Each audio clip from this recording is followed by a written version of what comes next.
Mama, I got bad news, bad news. I've been rolling with some bad dudes, bad dudes. I've been trying to get a bag too.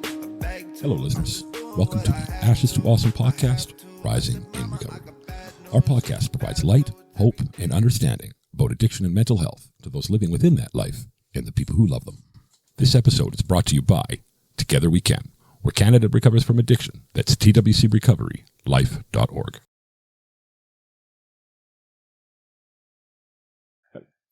Hello, everybody. Welcome to another edition of Kaleidoscope Wednesday on the Ashes to Awesome podcast. I'm your host, Chuck LaFlange, and I'm in virtual studio with Ryan Bathgate. How you doing today, Ryan? I'm good, Chuck. Trying to figure tech stuff out, which I'm never amazing at, but Yeah, that's the story of my life. Well, you know much better than I do. So I apologize to the viewers about how close you are to me right now. I don't want anyone that close. I mean, that was the thing about like high def TV when that came out, and you could like see the pores on people's faces. I was like, oh god, I'm never. It looks fake, right? Still, to me, when I see like true high def, it's like it looks Canadian, is what it looks like, right? Yeah, like a Canadian soap opera. Yeah.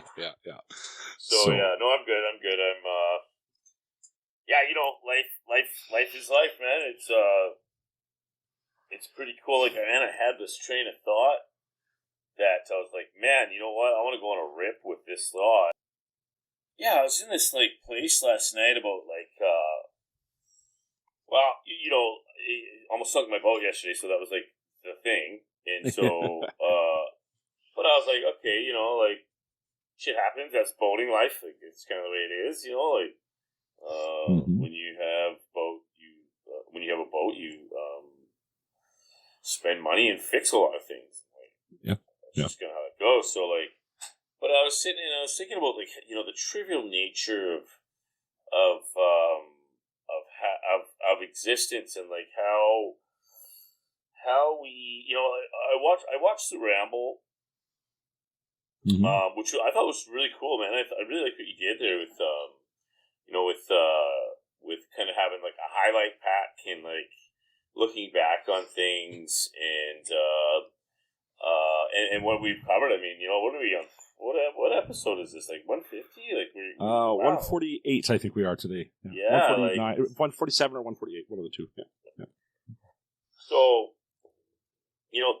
like that's really cool. And then I heard the Fuck the Noise one, and I was like, I wish I want to be a little bit more deliberate into delicacy when it comes to my language, but so then I was thinking about this like idea of like, how many people that I come across that live in a deficit set point, and it's almost like because I don't think it's like a choice thing. I think there's an element of like evolutionary program that we need to be constantly in some state of like risk assessment relative to our own existence.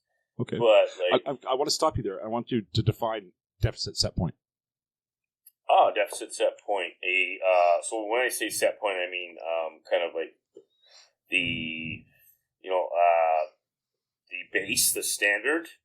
So when you talk about like addiction has a 50% genetic set point. Yeah. Do you know what I mean? So like, I do. Yeah. So like when I say deficit set point, it's like a default state. Okay. And so like, I've talked about this before about us being pack animals or village people oriented to be communal, and so we are naturally wired to like look for what's wrong as a way to, but we've so far outgrown that. I mean, it's just like how much choice we have in our lives to be able to make a conscious decision to see the world in a different way, like which we can do. And Absolutely. it's just like why did I have to be 30 whatever 85 I don't know before I figured this thing out, and B, why don't we all have this capacity? I'm sitting there and I'm like, my boat is gonna sink, and I'm like, damn it, that's like $15,000, man. And I gotta get my family back to the dock, and like, but at no point was it like panic. Was it like, it's a fucking boat. Yeah. It is, like the only thing I care. Once I got my family back to the dock, man, it was just like, yeah, we'll figure it out. No big deal. And I know my own versions of myself. Yeah. And this, one thing Marina said was like, hey, actually, you're pretty calm for that level of stress, and then I thought to myself, like, yeah, well, that's true. Like, there's versions of myself where I'm not, and I don't particularly like that version of myself, but he exists. Like, he's in there, So and then I'm like, what? Like, think about how many times it's like we go to worst case scenario and live in that space, or we go to like everybody hates me, or we go to shame, I'm not enough, and we live in that space as a reality and end up perpetuating the same freaking thing. Yeah, we do. And it's like. If I had choice, what would I choose? And I just wish like one of those live questions is like, I wish I could remember more often that question, like, what are my choices in this situation? I wish I could ask that question in the state of like calm relevance. No, God, I'm not gonna be able to say this word right now. Reverence. Thank you. Yeah. And it's funny because I was just making fun of Marina not being able to say the word relevant. She keeps saying relevant. And then I go and screw this up. So the irony is beautiful. So it's a good snapshot of like how I could have chosen one way and I chose to be another way, and then I just looked at the like dominoes of that, or people surrounding me in my life, and how many people, like, how often do we choose the lens we want to see the world through, and how often do we just accept the one we're looking through already that is pre-wired or predetermined from our history? I think more often than not, it's most people. I think that's a safe. It is, and like, right? Like that's a sadness, isn't it? Like, yeah, it is. Like, yeah. Do you think like so? How do we expand the conscious awareness? Just to like invite the 7.6 billion people into an idea that we have choice and like what intrinsic freedom looks like. Now, granted, there are many parts of the world that don't have freedom, true freedom. Yeah. And so like I'm speaking from a optically Caucasian, middle-aged, what's the word I'm looking for? Privilege. Coming from a place of privilege, yeah, absolutely. Okay, so like I guess what I'm saying is like it just kind of blows my mind the way that we have so much choice at our fingertips that we just don't use. And you kind of go back to that, like when you're in the ramble and you nailed those 4 questions, and I'm like, hooray, and then you forgot which ones you nailed. So, yeah, that's but right. Yeah, perception being such a big piece of the pie, like, and like I don't have to live. I don't have to. And it's so CBT that I hate myself for that. But like, change the way you change. I think don't. Are we putting this on the air? Damn it! Someone is going to scrutinize me for that. Okay. Either way, but it is like like change the way you think, change the way you feel. Well, we can do that with perception. Like I don't like this space I'm in. I don't need heroin to change the way I feel. I can look at relationships. I can look at a fucking sunset. I can look at the fact that I live this life where I have the ability to not the apple thing. I can go and buy an apple. Like that within itself is a point of gratitude. Absolutely. And as we know, like that gratitude kind of shifts. But you know what? Like, having said that, we need tension. We need struggle. Like, we need that stuff in order to inform us about how far we've come. When I was a kid, being poor and stuff, and like I grew up in Comox, which is like predominantly a pretty very upper middle class, and everybody. I will say everybody there was phenomenal to me, the way they treated me. But I would see people with lots of things, and not a lot of struggle in their life. And as the years would go by, you would see that life takes over, and the inability to have tension and struggle created tension and struggle by not going through that earlier. You know what I mean? Like, no matter what, we're going to go through it in our life. Talk about, like, even our, for example, maybe we have technical difficulties. Are you able to see the silver lining in that while it's happening? Here's a good point of practice for you, Chuck. Lord knows I got a lot of practice, right? yeah, right. And with that practice, eventually it's like, well, that's what you get for having a boat. Things break and they almost sink. You know what I mean? And so, I always tell myself, I always say to myself, worst things have happened to better people, right? yeah, definitely, and so true. Yeah. So okay. So anyways, I was just on a train of thought, and I thought about how, like, hey man, lived question: is this how I want to see the world in this moment? Like, I can be in that space anytime. Access Absolutely. it, and access to choice is access to freedom. So absolutely, it is. Absolutely, it is. You know what? I want to play that reel again for anybody that might have missed the ramble. Not the one that you were speaking of earlier, but the one that the love one, right? It's so powerful, and now that I can do that easily, I just want to do it. So here it is. Yeah. Oops. Relapse. Go live. Keep loving them. Yeah. Oh, and if you do it again, keep loving them. Okay, I fucked Because up. the only thing I needed was somebody to believe. That is not the one that I meant to play. Well, that's a good one. I like it is a good one. You know what? Let's play that. Yeah. Just for a goddamn second, like, just somebody that thought I could do it, that I could be who I wanted to be. Like, one person. That's what I needed. So instead of this, like, let's mitigate relapse. Why don't we just be that one person that believes in the face of 15, 20 relapses, 10 treatment centers? What if you're that one person that's like, you know what? And what if it doesn't work? And they still pass because of a drug poisoning?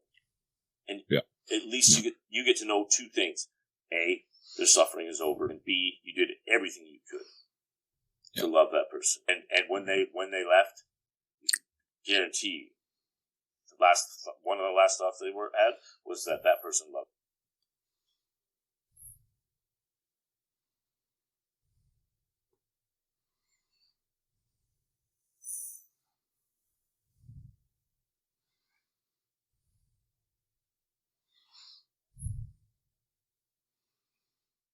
I love that one. I love it. It's still, and again, I've listened to that 100 times more, maybe. It still invokes emotion every single time, right? So, it's a great answer to the question there. And I forgot how, because we finished that recording, and I'm like, that one kind of lasted an hour. And then and then you sent me that clip, and I was like, oh, that's I got a little fired up there, Yeah, you did. But I did. Yeah, you did. I did notice that I don't understand alphanumeric. I said there's two things, and I went to A and B instead of 1 and 2. Well, I didn't notice that. I've listened to it 100 times, so you just kind of outed yourself, I guess, right? Yeah. If anyone's going to find faults in myself, it's going to be me. Fair enough. Yeah. So, what clip are you talking about? I do love this that. one. This one. I'm going to play clip, it now. by the way, though. Okay. This one, now I got it dialed in. So. Okay. That means that I can handle love, and love is the fucking answer, and it always is.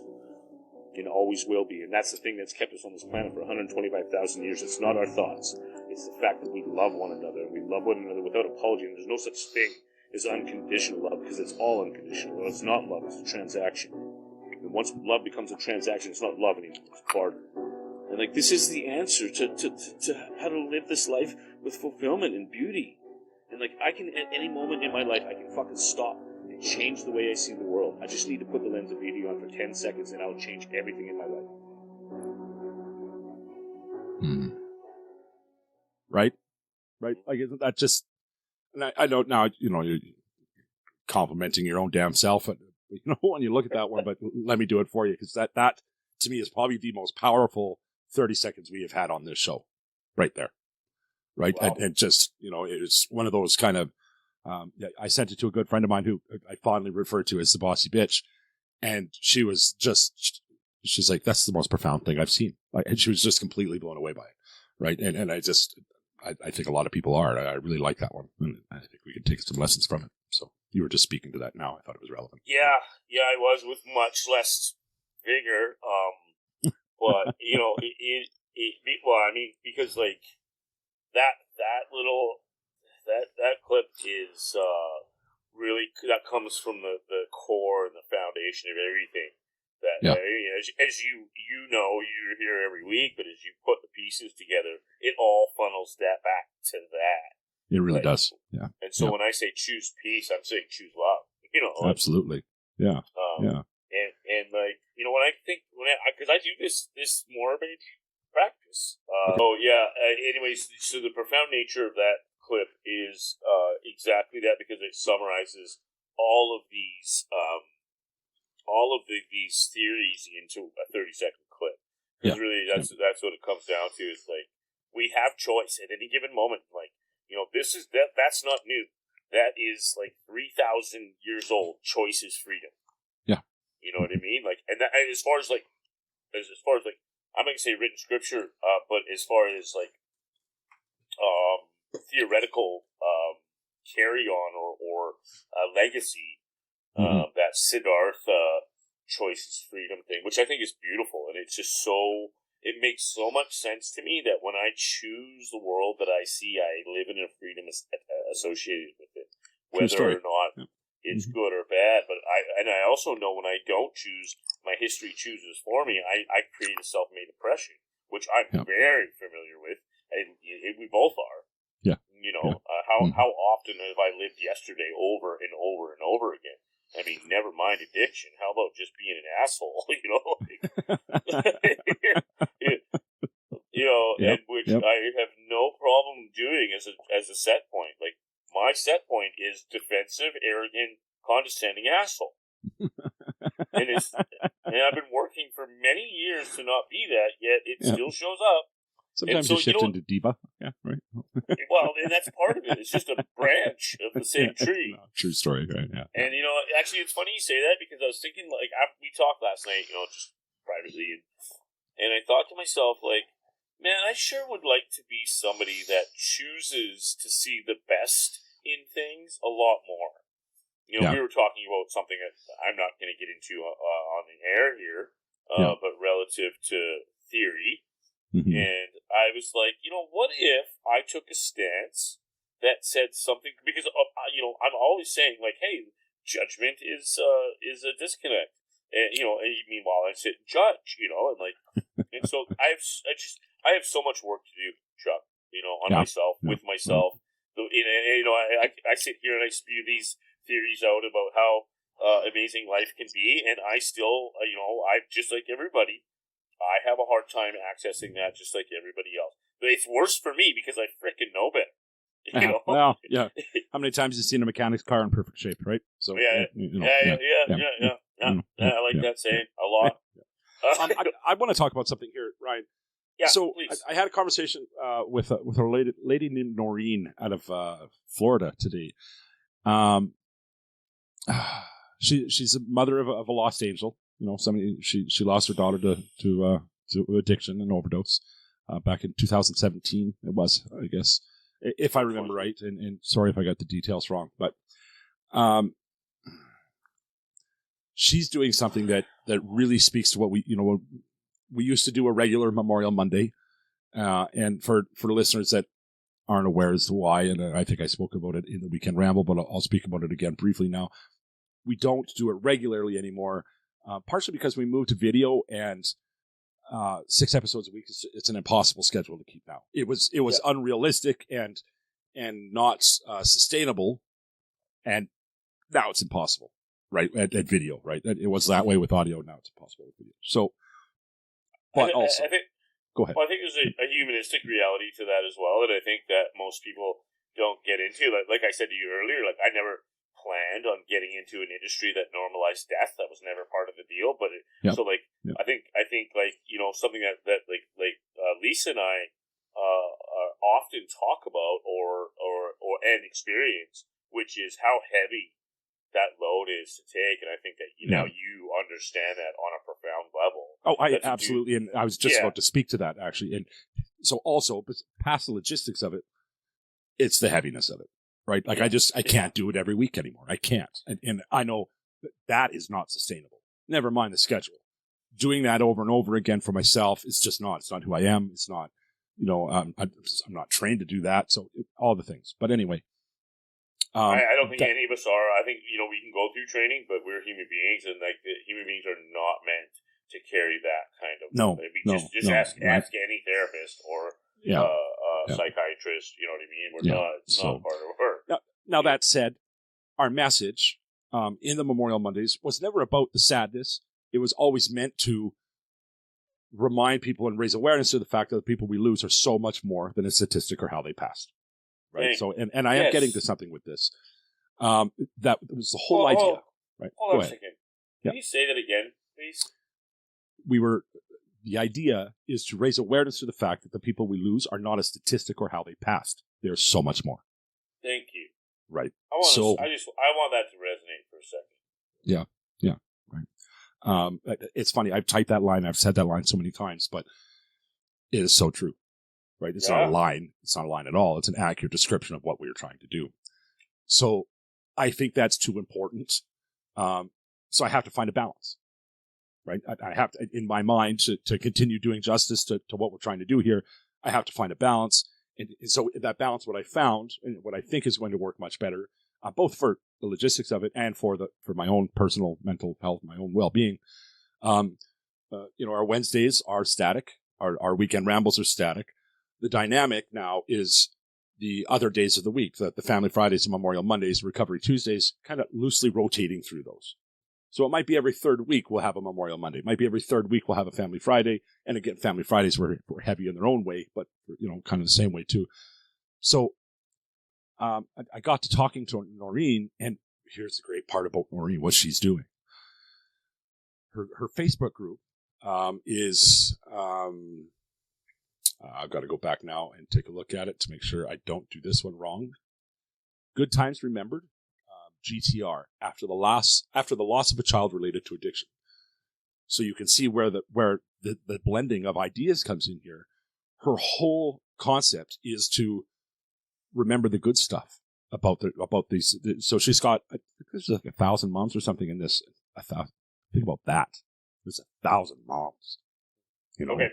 Yeah, you do. Not to be statistically driven, but you think about that 1,000 moms. I think I'm in British Columbia, where we have over 9,000 deaths since it was declared an epidemic in 2016. Every single one of those is that's a big number, and every single one of those is a human being that represents goals, dreams, passions. Who's loved and that loves, right? Yes, and on and on and on and on. Yeah. So that's like 90,000 people affected. Yeah. You know what I mean? Yep.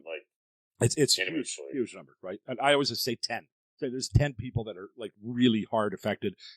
It's probably bigger than that. I'm throwing, it's purely, arbitrary number that I'm throwing at it there. But anyway, so what she's trying to do is to remember the good stuff, not wallow in the sadness. And I don't mean wallow in a negative way. I don't mean, stay in the sadness. She's trying to remember the good stuff about their children that they've lost.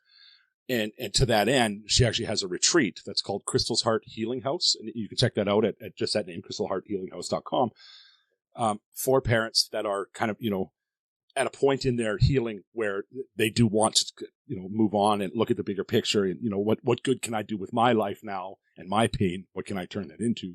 As so many people do. A great example of that is Tiffany out in, with the Nate D Foundation in your part of the world, right?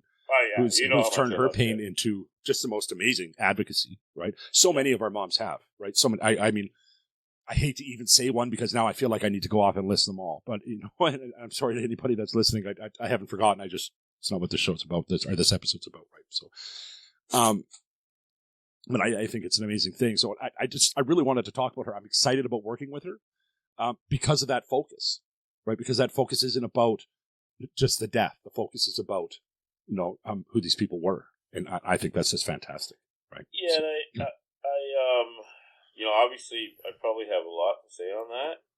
Mm-hmm. Because like what we're speaking to is what I would consider a healthy process. And so, we need to make time for the pain. Yeah. In my opinion. And we need to make I think it's important to feel sorry for ourselves. I think it's important to feel ripped off, I think it's important to be angry. And I think that all has a place in the process, but we don't stay in any of that. It all accumulates into a feeling of, like I said, tension is identity. We get strength from struggle. Mm-hmm. I've said many times on the show, out of all the years of academia that I've done, my greatest professor has been struggle. Yeah.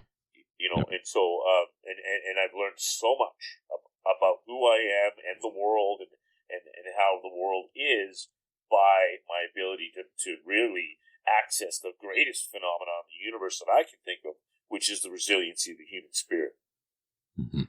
And so, I think that often people get very, very stuck in the process because, we have to have some form of externalization. We need some layer of support that we can talk to people about these things or drive them somehow. I mean, like I said, I'm a big fan of talk therapy, of course, but whether it be like I said before, music therapy, art therapy, all the therapies out there, whether it be becoming part of something bigger than yourself, I don't know, like people get into their church or they get into, I don't know, sports teams, things like that, but something human and connectable. Because really what happens is we experience pain and we think that we need to put that rusty bucket over it to protect it, and it ends up cutting us off from the entire world. And so, we're on video now, eh? Yeah, I know. Well, that is what. Yeah, we all got our thing. Yeah. And so what she's doing out there, is phenomenal. I wish, if there's any way that I could get involved or help or do something, like, I would love to be able to even, share whatever I could. I am myself, have lost somebody close to me. I've gone through this, and gone through this, and gone through this, and I've done everything wrong 75 times. Yeah. And the reason that I know what I know about it is not because of something I read in the book, but more so because of something that I've experienced and put myself into situations that have. But I can't look back and say, like, man, I sure wish I wouldn't have done that. No, because I got to be honest with you, I like this guy in the mirror, and however I got here, I know I was just sitting here talking about how I got a lot of to work on, but I am somebody of love and in love, to quote Viktor Frankl, which to me is a transcendence of the human experience. Yeah. And that was from somebody who spent 4 years in Auschwitz, and I don't know if you've ever read Man's Search for Meaning, but it is a book that is just like, wow, man, like like I said, the resiliency of the human spirit is just the coolest thing in the world. I just wish that we could harness that as a collective and understand that we don't go through anything alone. We don't have success alone. We do not have failure alone, whatever that perception looks like. And we certainly don't process trauma or grieving or loss. We can't do it alone. That's how I end up using powerful narcotics, is trying to do shit on my own. Yeah, true story. Yeah. And we don't do that. And what, if anything, this show represents connectability. And that's what, in my opinion, that's why we have so much healing that happens through the medium of what you've created here, Chuck. Well, thank you. That's thank you. I'll just say thank you. Yeah. So We get emotional again. It wouldn't be a show without it. I've often, actually, it's funny because when a guest says, "I don't know if I can do it without crying," I'm like, "Hey, listen, it's not an episode if I don't cry, so don't feel like you need to." I do want to move on to mailbag. Before we do that, though, I got a quick commercial here I want to play for the Mission Community Services Society. So, hey, it's a little something I put together here. So, on August 17th and 18th, the Mission Community Services Society is going to be holding a fundraiser called the 24-Hour Homeless Fundraiser. 10 participants will go unhoused for an immersive experience being homeless as a way to raise awareness and funds for Mission's new community medical mobile unit, EMMU. I talked to Nate at MCSS about this fundraiser, and here's what he had to say. So we send them out and say, well, go find a job. Well, without ID, how are you going to get hired? You have a resume, but you have no way to get your resume right now, so I don't know what you're going to do, but you still got to go look for work. You've got to find an income. Talk to income assistants. Ask them how you get income assistance when you don't have ID. Yeah. Right? And so people start to recognize, like, it's not as simple as get a job. It's really not. I have some resources, I have some family that was helping me out, and their frustration almost broke me when I came in from active addiction. So that's what the fundraiser is for, is to keep that medical mobile unit on the road. But it's also for people to have a real in-depth look at homelessness and just see how tough that struggle is when you're trying to get out of it.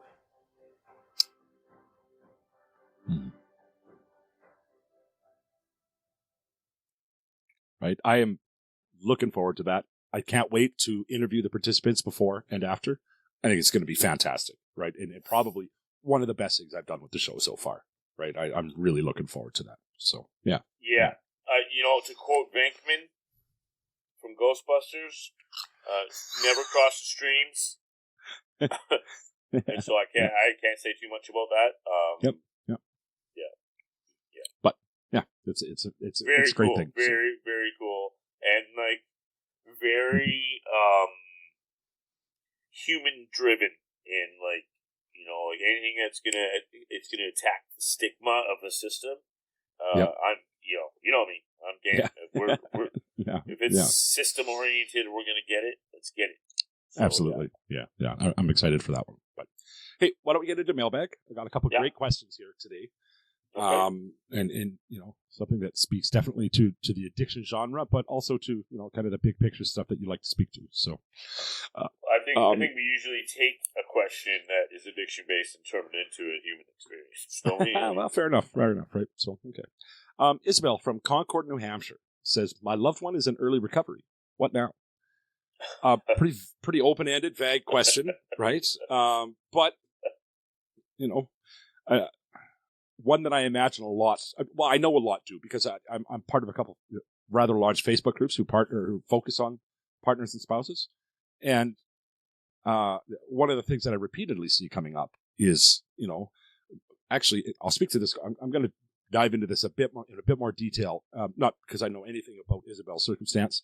One of the funny ones I see, not funny, peculiar things I see is, okay, my husband is, he's sober now and he's just as much an asshole. I see that all the time, right? How do I react to this? He's minimizing all of the things he put us through, yada, yada, yada, but now I'm supposed to support him. And what about me? What about me and my trauma? What about the things that I had to deal with while he was in active addiction? Go ahead. And you can kind of run with that. Yeah. Well, the first thing that I'll say in hearing that question is like I said, we don't do anything alone. I have to do two things at once here. I didn't plug my laptop in. So That's okay. That's okay. I can still talk. And so I was this is where I think that the groups like Al-Anon, I'm going to disappear for a second. Where Al-Anon.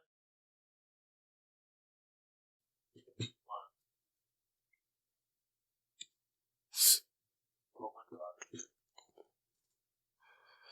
I'm going to have 15 veins coming out of my head from bending over that long. Support groups are I think are essential. You're not alone, and that's what it feels like. When we're first entering into this realm of what support looks like, and I think I like to use the term earned, and when I speak to I hear a lot of the other side of that with I'm trying my best and I'm sober now, and she or he still won't trust me to go to the store, and I'm like, well, that shit's earned. You know what I mean? Absolutely. It takes us a long time to beat that trust up. right? Like, like, right. Sorry if I wrongly accused you, but there's a reason that I wrongly accused you, right? So, absolutely. yeah. And like, let's we need to let them have it. Be distrustful, and because it'll be the sweet taste of success or progress will be that much more satisfying when we start. And it's like, you know what? Because we'll hear it, maybe 6 months, maybe a year, maybe 5 years later, it'll be, like, I used to worry about this. Whenever you would go golfing, say, I always had anxiety, and it's gone. And, like, how sweet that is. And so, like, again, I say, like, trust the process. Live what you've earned. If you've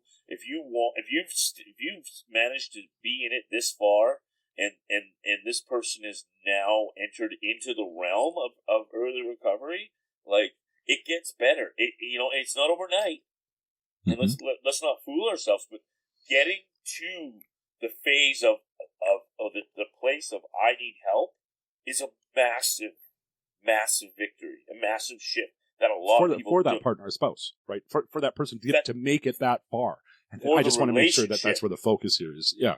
For the relationship. Yeah.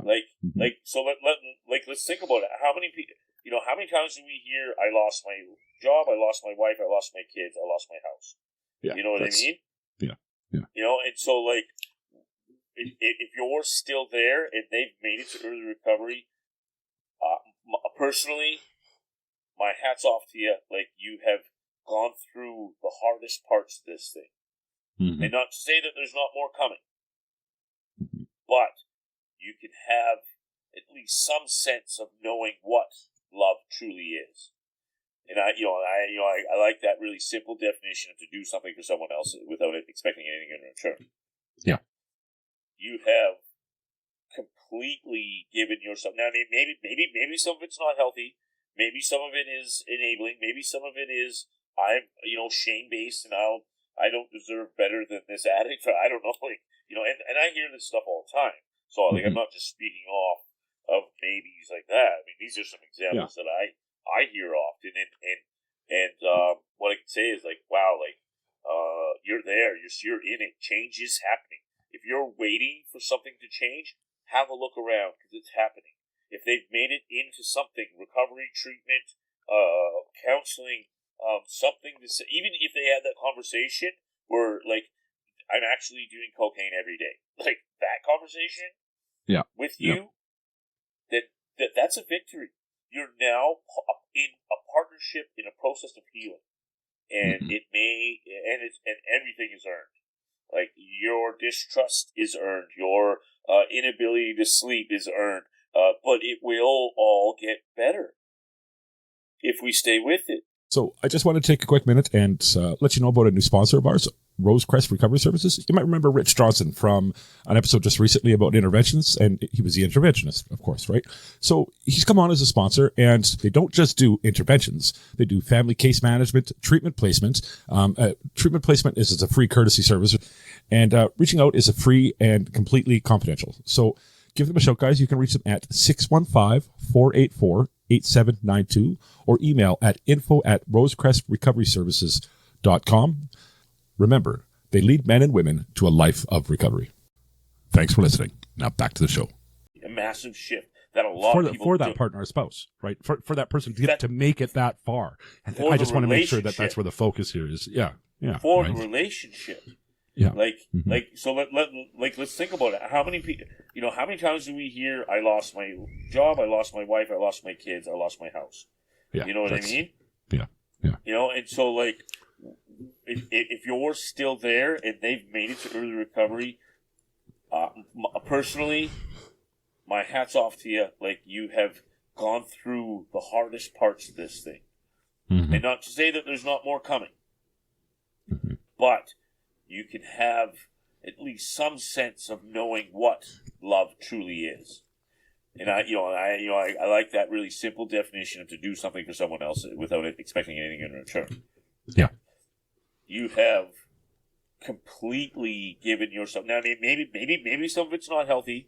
maybe some of it is enabling. Maybe some of it is I'm, shame based, and I don't deserve better than this addict. I don't know, and I hear this stuff all the time. So I'm not just speaking off of maybes like that. I mean, these are some examples that I hear often, and what I can say is wow, you're there, you're in it. Change is happening. If you're waiting for something to change, have a look around because it's happening. If they've made it into something, recovery, treatment, counseling, something to say, even if they had that conversation where I'm actually doing cocaine every day, that conversation with you, then that's a victory. You're now in a partnership in a process of healing, and and everything is earned. Your distrust is earned, your inability to sleep is earned, but it will all get better if we stay with it. Did you freeze out?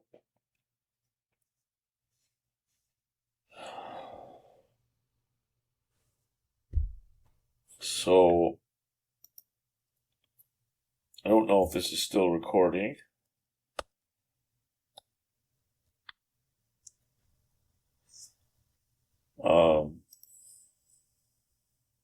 But you got a funny face freeze.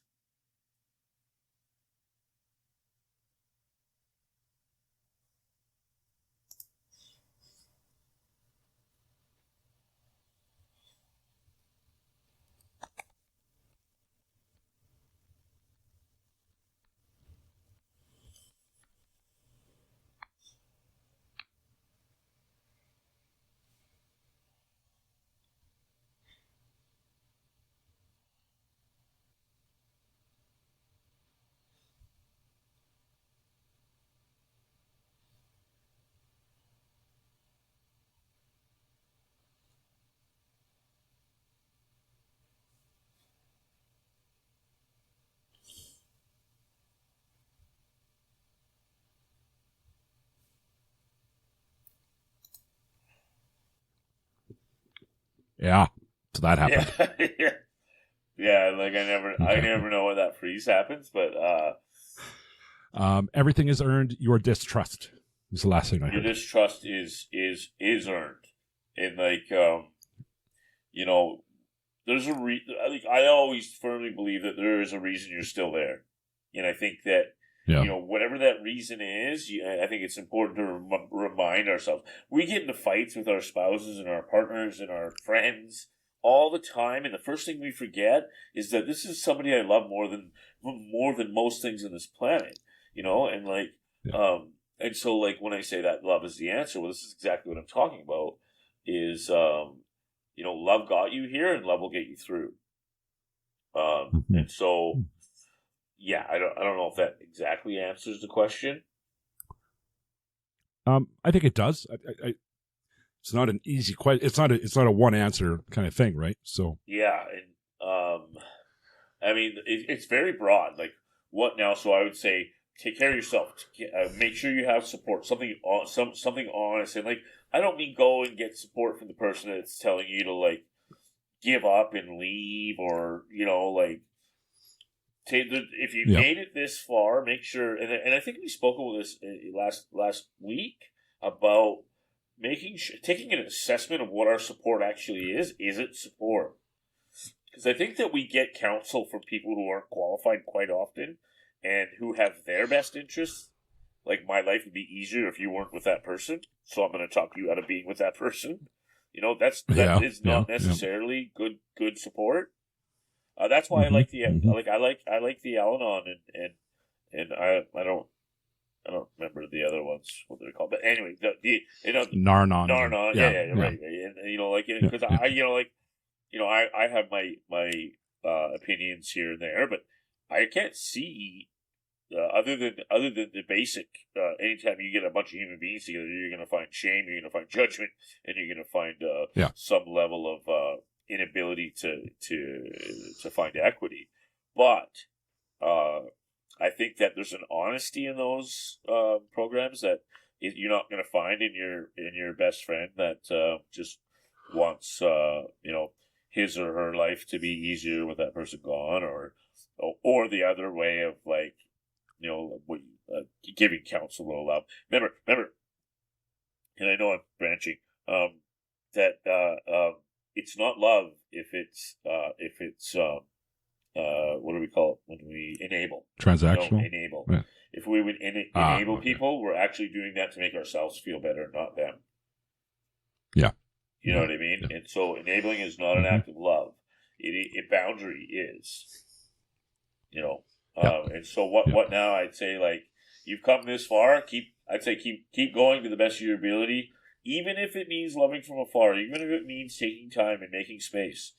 You know, like, you know, the future's unwritten. We don't know what's going to happen next. All we know is that doing our best has to be enough. And when we've done our best and it's not where we need it to be, that's when we let go. That's just Absolutely. my own personal philosophy. But yeah, I think it's a sound. Yeah. Okay. yeah. So hopefully, Isabel, that answered your question. If you want to come back with something a little more detail, by all means, right? If you've got some specifics you want to ask, all the time, that's welcome, right? Yeah. And actually, I'll take this minute to say to the listeners, if you do have questions, you can ask them on Facebook, you can ask them on Instagram, you can ask them on TikTok, Twitter. You can ask them if you're listening on Spotify or watching on Spotify. You can do it in the comments. If you're on YouTube, you can do it in the YouTube comments. I am constantly monitoring all of these things. So basically, if you see the Ashes Are Awesome logo, you can ask a question. Right? So, and we'll definitely get to it. Right? Yeah. So, yeah. I do want to take a quick break for a quick public service announcement, as we need to do in every episode. So, And now for a quick PSA brought to you by Revolution Recovery, helping men recover and become their best selves through support and treatment. They've been there and they understand. Hi listeners, this is Lena. I'm part of the Ashes to Awesome team and co-hosted on episodes 76 and 67. Do you carry Narcan, also known as naloxone? If not, perhaps you should. The kits are not only compact and easy to use, they are free at all harm reduction centers and a lot of pharmacies. By carrying one of these kits, you could save the life of somebody who loves and that is loved. I get that most of you never plan on being around opioid use, but there's no telling when it could be around you.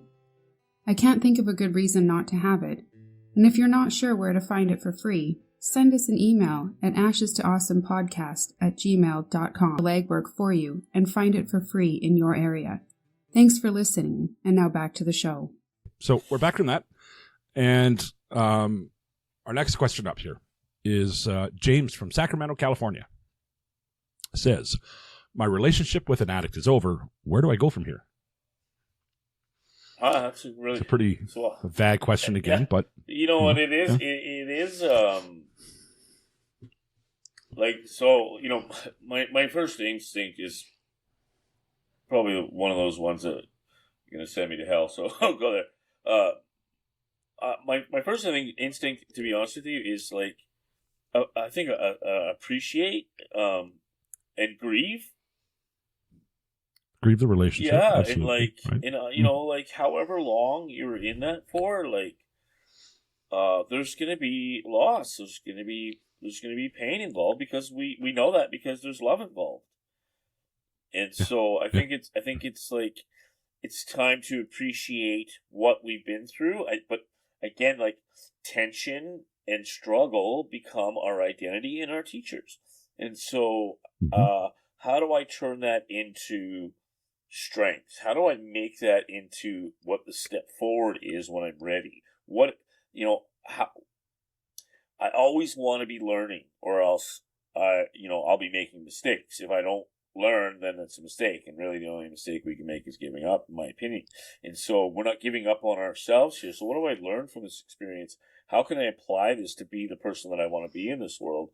And like, and then I say, like, I don't know how to say this without just live, embrace life. Yeah. Like, there is, when we get to the other side of this, I believe there's a sense of freedom that is like, you know, like the things you couldn't do them. You know what I mean? And like, I don't know, maybe it's like, I'm going to go travel. Maybe I'm going to go, hang out with that person that I couldn't hang out with before because they hated my addict partner's guts or something, or reconnect with the things that have been able to that have kept you away from these elements of life that you often enjoyed. Find yourself, be who you want to be. In my opinion, that you after we get past this grieving process, if we go through if you go to the traditional 5 stages of loss, we get to that acceptance, and once we get that, that's a springboard into passionate existence. Write a book, paint a painting, take up a new hobby, live life, be the person you want to be. And if you're at a place where, it's over for a reason. And that reason sure isn't because you didn't try, If you've got any amount of time in with somebody in active addiction, you've earned. Yes. Yeah. And what about a celebration about resiliency? Celebrate your own ability to make commitment and to see things through and to do what you can. I mean, if you're at that point, it's because you did everything you could and you had to let go, and that is a reality.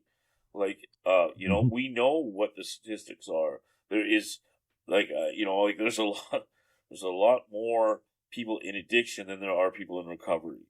There's a lot more people in long-term recovery or early recovery than long-term recovery, and there's reasons for that. I go back to that thing is you've earned a space for freedom. You've earned a space to be able to let go and experience what it is that life can truly offer. Because, let's face it, it becomes a prison for everybody. Addiction is a prison. And it's not just for the addict, and not to use that term. I hate, not to the person experiencing the stronghold of addiction. Just because they're experiencing that too. Don't get me wrong. But it is everybody that is close. I mean, that, if we look at what a complicated system is, it is all parts are bondable. Everything is affected, and anything organic is a complicated system or a complex system.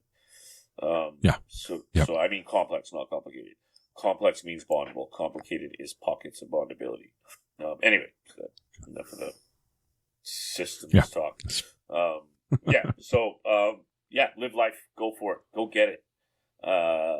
Absolutely. But take the time to process. Yeah.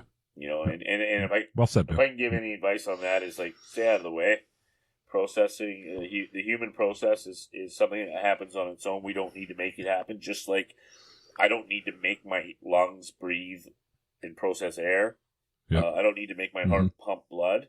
Our emotions are the same. We don't need to make them happen. We need to get out of the way so that they can go through those motions. We don't need to justify, and it's like the river of life, man.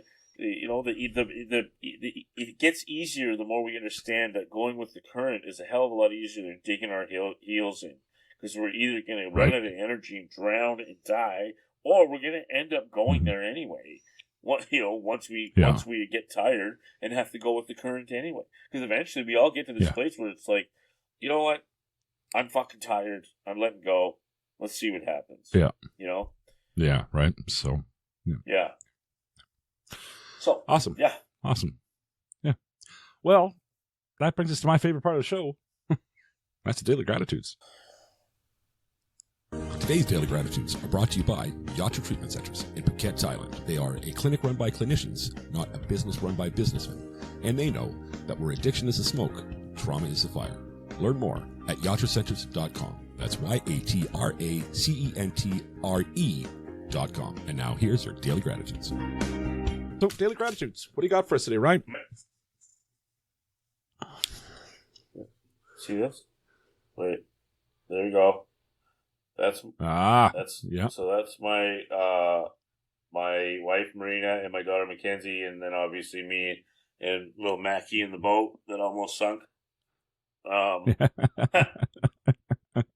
always start there because they are the the reason for it all. And, you know, until they came along, it was a completely different world. So yeah, I love them so much. And obviously my daughter Cameron, who's not in either one of those pictures. I'm also really grateful for, you know, close friends, good friendships, good connections. And the people that I get to share my life with,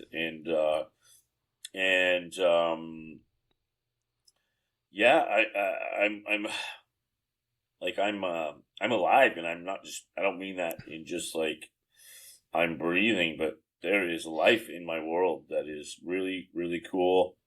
And I hope that we all, get to really experience that on a almost cosmic level, at least, you know, once a day, once a week, once a month. I don't know, whatever it takes to find that. But again, we choose that perception, and the more often I can choose to see the world through the lens of beauty, the closer I get to that on a daily basis. So, and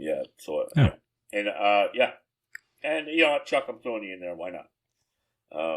And I know I do all the time, but I become more and more like, I don't have a lot of close friends, and it's just really cool that it's all come full circle. And, you know, the amount that it really is. We talk often, and, you know, I'll be driving and think about how my buddy's doing, and there's a select few that I think about in those processes. And when you pop into my mind and I make that phone call, that is an indication that, we've gone past the, somebody I used to know, threshold. Yeah, definitely. Wow, and it's a mutual appreciation, my man. It really is. Yeah. So, hey, and for the final gratitude, guys, it goes out to you, the listeners. Always to you, the listeners. Please keep doing what you're doing. You know, do the comments, do the likes, do the shares, do all the things. Keep talking about us. Check us out on all the socials now. I'll, if I list them all, I'm going to miss them. But there's Instagram, TikTok, Twitter, Facebook. I'm missing something. I know I am. YouTube. All right, we're all over the map now. If you see the brand, if you see the logo, please drop us a comment or like or whatever, right? We do appreciate every single one of those things, because every time you do those things, you're getting me a little bit closer to living my best life. My best life is to make a humble living, spreading the message. The message is this. If you are in active addiction right now, today could be the day. Today could be the day that you start that lifelong journey. Reach out to a friend, reach out to a family member, call into detox, go to a meeting, do whatever the hell it is you need to do to get that journey started, because it is so much better than the alternative. And if you are the loved one of somebody who's suffering an addiction right now, you've just taken the time to listen to us go on. If you could just take one more minute out of your day and text that person, let them know they are loved. Use the words, "You are loved." That little glimmer of hope just might be the thing that brings them back.